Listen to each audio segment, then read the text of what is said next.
24 მარტს მსოფლიო ტუბერკულოზის დღეს აღნიშნავს თარიღთან დაკავშირებით ჯანდაცვის სამინისტროს დაავადებათა კონტროლისა და საზოგადოებრივი ჯანმრთელობის ეროვნული ცენტრის ორგანიზებით კონფერენცია გაიმართა. ჯანმრთელობის მსოფლიო ორგანიზაციის ბოლო მონაცემებით 2015 წელს მსოფლიოში 10 მილიონზე მეტი ადამიანი დაავადდა ტუბერკულოზით. 2000 წლიდან 2015 წლამდე მკურნალობის შედეგად შესაძლებელი გახდა 49 მილიონი ადამიანის გადარჩენა. საქართველოს მნიშვნელოვანი წარმატებებს მიაღწია ტუბერკულოზთან ბრძოლის მიმართულებით ბოლო პერიოდის განმავლობაში.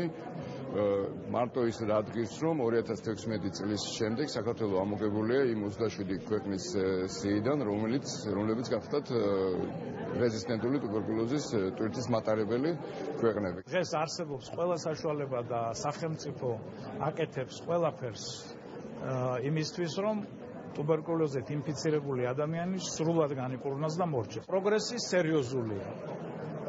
ცირდება და არის მსოფლიო მიზანი, რომ 2035 წლისთვის ტუბერკულოზის ავადობა და სიკვდილობა 90%-ით უნდა შევამციროთ.